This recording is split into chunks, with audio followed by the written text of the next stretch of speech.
Hai, Assalamualaikum warahmatullahi wabarakatuh. Selamat bertemu kembali dalam pembelajaran IPA. Kali ini kita akan kembali belajar tentang kelanjutan materi kita yang sebelumnya, yaitu komponen lingkungan. Kalau minggu lalu untuk kelas 7 kita sudah belajar mengenai lingkungan, sekarang kita akan belajar mengenai komponen-komponen apa saja yang ada di lingkungan. Nah, materi ini Ibu khususkan buat kelas 7 SMP materi IPA.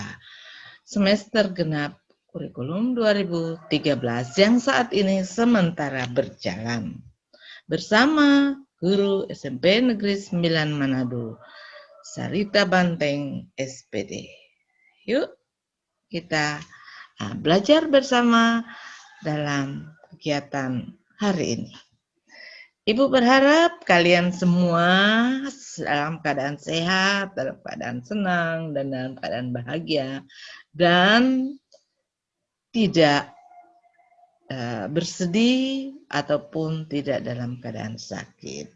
Tetap jaga protokol kesehatan, yaitu 3M, mencuci tangan dengan sabun, pakai masker kemanapun Anda berada, dan menghindari kerumunan, menjaga jarak, dan seminimal mungkin bepergian. Oke, itu 5M. Yang tadinya 3M itu hanya mencuci tangan dengan sabun, pakai masker, dan menjaga jarak. Tapi untuk saat ini sudah harus 5. Menghindari bepergian. Semoga dengan cara seperti itu kita bisa terhindar dari coronavirus. Dan insya Allah kita berdoa bersama semoga corona ini segera teratasi dan Allah Subhanahu wa taala segera mengangkat semua virus-virus yang ada di muka bumi ini dan kita bisa beraktivitas kembali, membangun kembali negara kita dalam keadaan sehat dan dalam keadaan semangat. Yuk kita buka pelajaran kali ini dengan doa menurut agama dan keyakinan kita masing-masing. Semoga apa yang akan kita capai pada hari ini Allah Tuhan yang Maha Esa mudahkan dalam belajar. Yuk doa mulai. Doa selesai. Siapkan dirimu, posisi duduk terutama dengan alat tulis yang akan membantu Anda untuk mencatat hal-hal yang berguna yang akan Ibu jelaskan nanti. Yuk, mari.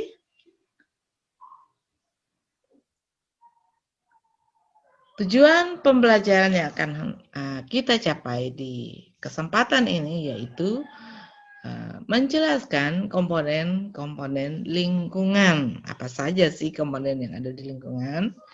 Dan membedakan individu dan populasi. Yang ketiga, menjelaskan perbedaan habitat dan komunitas. Pernah mendengar mungkin ya? Lingkungan, populasi, individu, habitat, komunitas, ekosistem, bioma, dan lain sebagainya. Kita akan bahas di sini. Saat ini kita belajar tentang makhluk hidup dan lingkungannya atau ekologi. Kita tidak akan terlepas dari teori dan definisi tentang individu, populasi, habitat, komunitas, dan ekosistem. Hal-hal ini perlu kita pelajari untuk dapat mengerti secara jelas ruang lingkup makhluk hidup dan lingkungannya. Untuk itu, yuk mari kita ikuti penjelasan berikut. Definisi dari individu. Anda individu kan? Nah, sekarang kita lihat apa itu individu. Individu adalah makhluk tunggal atau makhluk sendiri, berdiri sendiri yang tidak bisa dibagi lagi. Seperti saya tidak bisa dibagi lagi menjadi orang lain atau siapa gitu ya. Kata individu berasal dari bahasa Latin yaitu individuum yang artinya yang tak terbagi. Contoh individu, misalnya Budi, itu misalnya nama orang ya, Andi, dan lain sebagainya. Atau sebuah pohon mangga, seekor kupu-kupu, seekor kucing, dan lain-lain. Contoh individu, nah ini teman kita si Bintang Mata Kena, ini berdiri sendiri di sini, dia dikatakan sebagai individu. Jelas individu? Ya, kita lanjut ke definisi berikut. Definisi populasi. Apa sih populasi? Nah, sekarang kita ikuti. Populasi adalah kumpulan individu sejenis yang mampu berkembang biak dan berada di suatu tempat atau wilayah yang sama pada waktu yang sama. Itu populasi.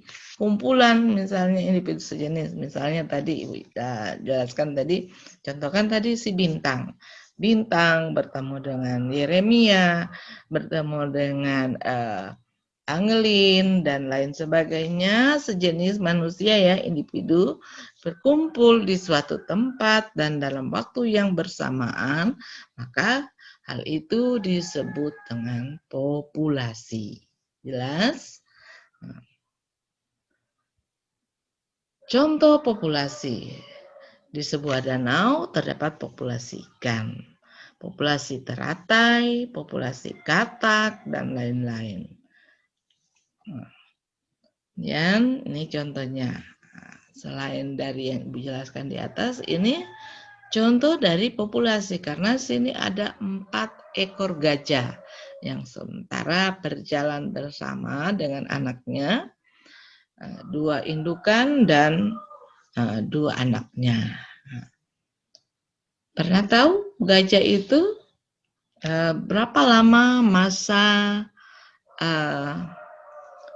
mengandungnya? Nah, gajah ini mengandung selama 18 bulan. Bayangkan, sedangkan manusia saja cuma 9 bulan sudah lahir. Tetapi si gajah sekali mengandung 18 bulan atau 1,5 tahun. Jadi makanya mari kita lestarikan gajah. Jangan diburu ya, karena mau mengambil taringnya, kita mau menembaki si gajah tersebut dan membunuh gajah. Nah, padahal kita untuk mendapatkan seekor gajah butuh waktu yang lama. Oke, ya kita lanjut. Sekarang kita masuk ke definisi habitat. Apa sih habitat? Nah, ini dia. Habitat adalah tempat suatu makhluk hidup melangsungkan kehidupannya. Seperti kita manusia ya, habitat kita di mana? Nah, contoh habitat, ikan gabus hidup di sungai atau di air tawar. Gabus kan bisa hidup di sungai atau di danau atau di rawa. Nah, ini kelebihan juga ikan gabus ada. Nanti Anda akan pelajari lebih lanjut di materi berikut.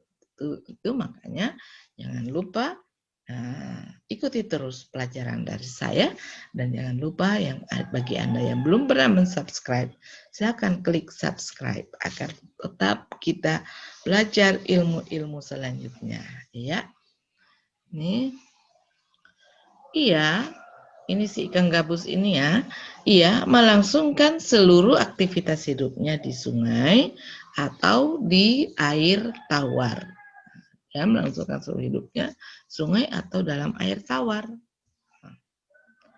Ia tumbuh dari kecil hingga dewasa, mencari makan dan berkembang biak di sungai dan air tawar lainnya. Dengan demikian, bisa dikatakan bahwa habitat ikan gabus adalah di sungai atau di air tawar. Ayo, habitatmu di mana sebagai manusia? Nah, dan kita lihat contohnya ini habitat padi. Nah, ini padi memiliki habitat di mana kira-kira ini?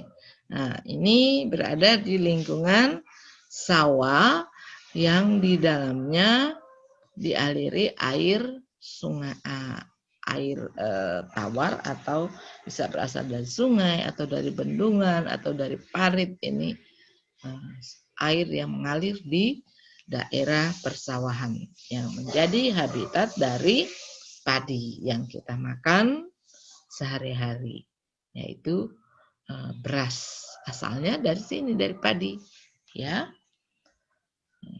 Sekarang kita lanjut definisi komunitas. Nah, ini seperti di layar ini adalah masuk pada komunitas. Nah, sekarang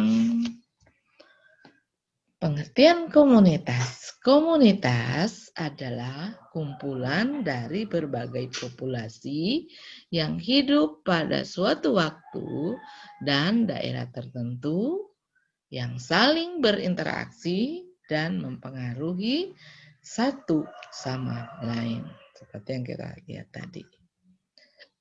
Contoh komunitas: populasi ikan, populasi ganggang, dan populasi hewan di sekitarnya membentuk komunitas terumbu karang.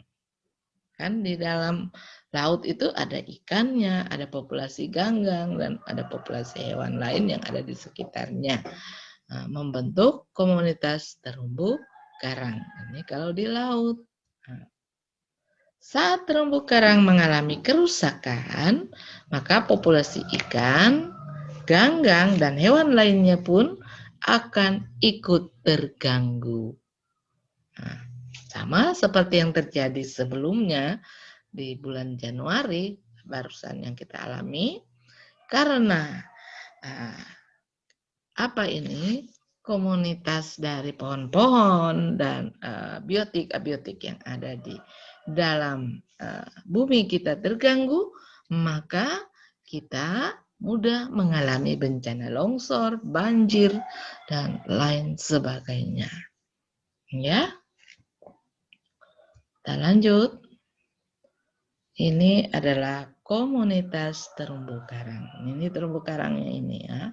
Ini ada ikan enak lah, ini ikan Nemo.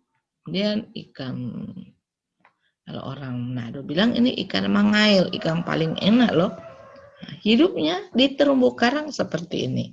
Kalau terumbu karangnya rusak atau mati, nah, kita ini ikan-ikan ini dan makhluk hidup yang lain di sekitar ikan ini, di sekitar terumbu karang ini pun ikut mati. Mengapa? Karena tempat hidupnya terganggu. Nah, jadi untuk itu jangan membuang oli ke sungai, jangan membuang solar ke sungai, supaya sungai ini tidak tertutup oleh minyak tadi yang kita buang, karena dari sungai itu akan mengalir ke laut ini. Nah, ini laut adalah muara semua air yang ada di permukaan bumi. Kalau kita sudah buang oli, minyak, sabun yang tidak bisa diurai, maka dia akan menutupi permukaan laut. Dan ketika air itu ditutupi oleh minyak atau sabun yang tidak bisa diurai oleh air, maka makhluk hidup yang ada di bawah air ini akan mati. Mengapa mereka mati? Karena oksigennya tidak ada lagi di dalam air. Karena ditutupi atau dihalangi oleh minyak tadi, oli, solar, dan sabun yang tidak bisa diuraikan oleh makhluk hidup yang lain. Oke, Jelas? Nah, lanjut. Definisi ekosistem. Apa sih itu ekosistem? Nah, di sini ekosistem adalah berasal dari bahasa dari kata oikos, ini bahasa Yunani ya, yaitu kata oikos yang berarti rumah sendiri dan sistema yang terdiri dari bagian-bagian yang utuh atau saling memengaruhi. Jadi ekosistem adalah sistem yang dibentuk di suatu daerah di mana komponen makhluk hidup dengan lingkungannya terdapat hubungan timbal balik atau saling memengaruhi atau sebagai satu kesatuan yang utuh. Atau ekosistem adalah hubungan timbal balik antara komunitas makhluk hidup dengan lingkungannya. Ekosistem dibagi menjadi dua, yaitu ekosistem alam atau alami atau ekosistem yang terbentuk secara alami. Dan ekosistem buatan atau ekosistem yang terbentuk dengan campur tangan dari kita manusia.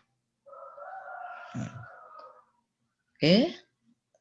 Contoh ekosistem alam yaitu ekosistem gunung, ekosistem laut, ekosistem hutan, dan lain-lain. Itu dibentuk secara alami oleh alam. Nah, kemudian contoh dari ekosistem buatan.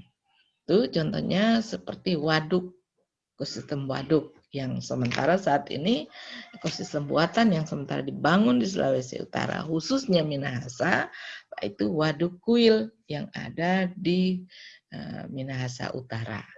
Dan untuk waduk yang berikutnya sementara dibangun itu ada di Lolak, yaitu bertempat di Pindol, desa Pindol. Kemudian ekosistem buatan lainnya yaitu ekosistem sawah. Nah, seperti kita tanah yang tadinya tadinya kering, kemudian kita aliri air, kita bentuk seperti sawah, maka di situ pun adalah campur tangan manusia, ekosistem sawah, ekosistem kebun binatang, dan lain-lain. Ya. Jelas toh? Sekarang dalam ekosistem terdapat komponen-komponen, ini komponen-komponen di dalam ekosistem itu. Ada abiotik, ada produsen, ada konsumennya, dan pengurai. Nah, keseimbangan ekosistem tergantung kepada komposisi dan hubungan keempat komponen tersebut. Sedangkan ilmu yang mempelajari tentang ekosistem disebut ekologi. Jelas? Nah, seperti kita perhatikan waduk. Dalam waduk itu ada abiotiknya, yaitu air, udara, batu, dan lain-lain lagi benda yang mati di situ. Kemudian ada produsennya di situ, yaitu tumbuhan, ganggang, dan lain sebagainya di situ yang menjadi produsen. Konsumennya ada ikan, ada katak, dan makhluk lain lagi yang sebagai mengkonsumsi produsen tadi. Kemudian pengurai, seandainya tumbuhan itu mati atau hewan mati, manusia mati, diuraikan oleh si bakteri pengurai. Nah, bakteri pengurai ini mampu membuat makanan sendiri loh, tidak seperti kita manusia atau hewan. Kita tergantung pada makhluk hidup tumbuhan. Sedangkan si pengurai ini dia uraikan itu sisa-sisa bangkai kita, bangkai hewan, bangkai tumbuhan. Dia uraikan, kemudian dari situ dia mengambil makanan untuk dirinya. Jadi energi di alam ini tidak hilang, tetapi hanya berubah dari satu bentuk ke bentuk yang lain. Jadi, sedangkan sumber utama energi itu dari matahari. Ya.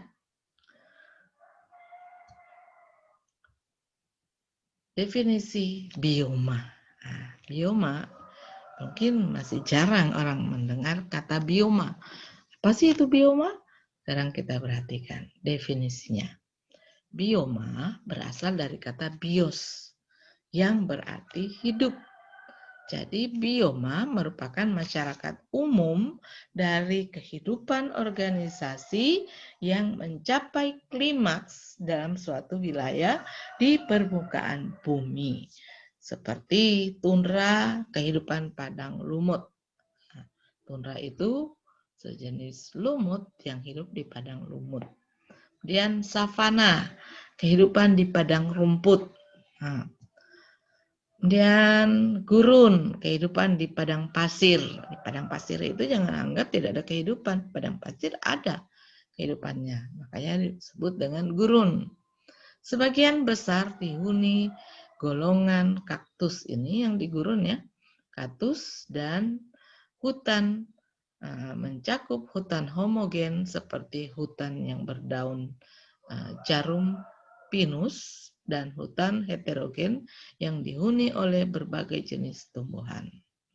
Jadi dua jenis hutan yaitu hutan homogen yang hanya dihidupi oleh misalnya tumbuhan yang berdaun jarum seperti pinus, daunnya seperti jarum. Ini umumnya hidup di daerah gurun. Kenapa? Karena mengurangi penguapan pada tubuh dari tumbuhan itu. Maka daunnya dalam bentuk jarum. Sama dengan kaktus. Kaktus dia memiliki bagian tubuhnya dipenuhi oleh jarum untuk mengurangi penguapan, dan sedangkan di kulit tubuhnya dilapisi kulit tebal dan di bawahnya, di bawah kulit tebal itu ada lapisan lilin. Itu Tuhan sudah ciptakan untuk mengurangi penguapan kaktus dari dalam tubuhnya. Sedangkan hutan heterogen itu umumnya yang ada di daerah tropis seperti daerah kita Indonesia. Itu hutan yang dihuni oleh berbagai jenis tumbuhan. Ada di situ sudah ada mangganya, sudah jati, sudah pohon lain-lain yang daunnya lebar, ada daunnya kecil, tetapi ada daunnya tipis, ada daun tebal juga di dalam, tetapi hidup dalam satu tempat, makanya dikatakan hutan heterogen atau hutan yang banyak jenis tumbuhannya. Kondisi lingkungan untuk pertumbuhan tumbuhan sangat dipengaruhi oleh faktor iklim makro dan iklim mikro. Ini yang ekosistem bioma ya, dipengaruhi oleh iklim makro, iklim yang secara umum, dan iklim mikro karena ditentukan oleh faktor letak geografis, intensitas cahaya matahari yang diterimanya sepanjang hari, juga faktor ketinggian tempat-tempat tersebut. Nah, seperti kita di Indonesia, kita mengalami panas lebih kurang 10 jam. Karena waktu pagi kan jam 6 itu matahari sudah mulai memancarkan cahayanya, tetapi cahayanya belum sepanas kalau sudah mulai jam 7 ke atas sampai jam 5. Ya minimal lah 10 jam kita menerima cahaya matahari. Tapi umumnya dari mulai terbit matahari jam 6 itu kan sudah dapatkan cahaya, berarti ada 12. Tetapi daerah-daerah tertentu di bumi mendapatkan cahaya matahari minimal 10 jam. Kesimpulan dari pembahasan kali ini yaitu individu adalah makhluk tunggal yang tidak bisa dibagi lagi.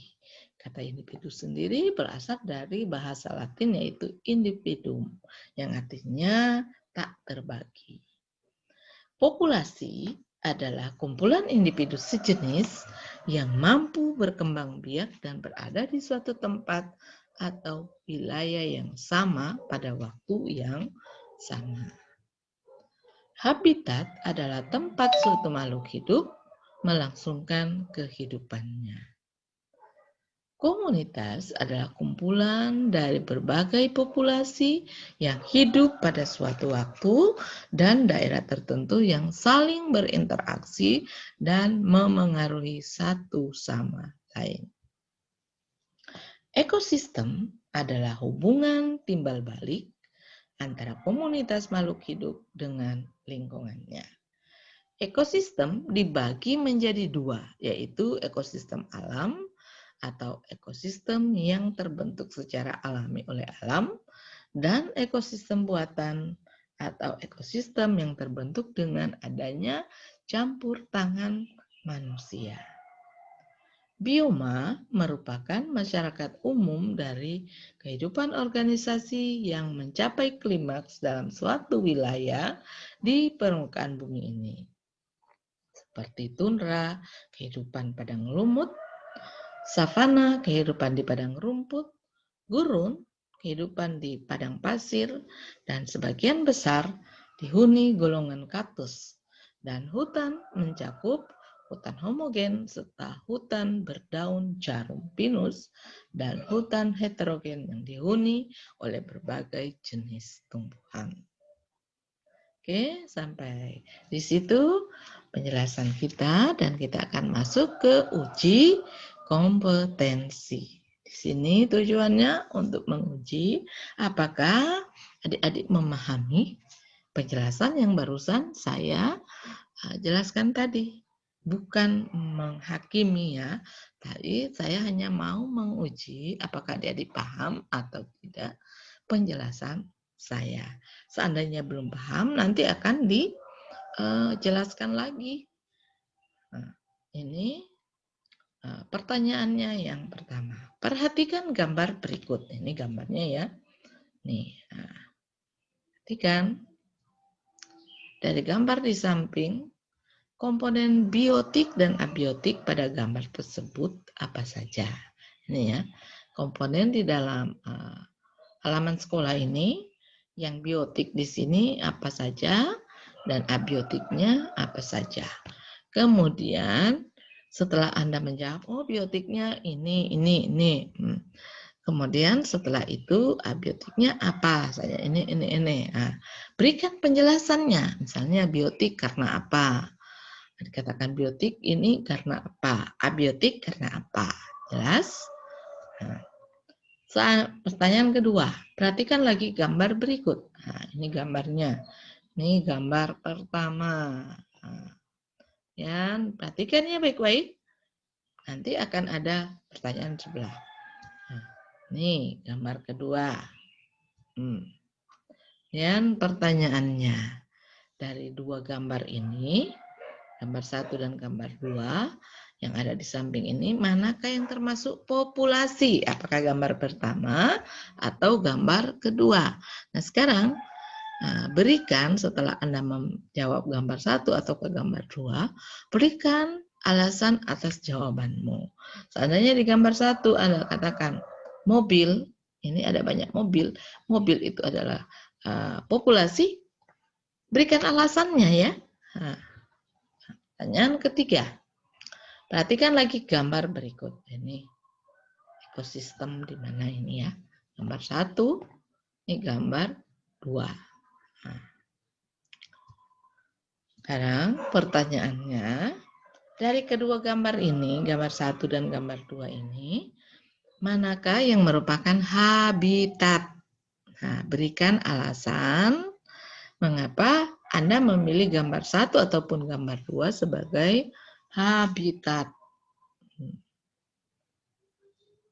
Sampai di sini perjumpaan kita. Sekian pelajaran kita kali ini. Semoga bermanfaat dalam kehidupan kita sehari-hari. Dan sampai bertemu pada episode selanjutnya. Dan sekali lagi, bagi Anda yang belum pernah mensubscribe video-video saya, silakan klik subscribe dan lonceng agar kita tetap mendapatkan ilmu-ilmu selanjutnya atau tidak ketinggalan pelajaran selanjutnya. Namun sebelum itu kita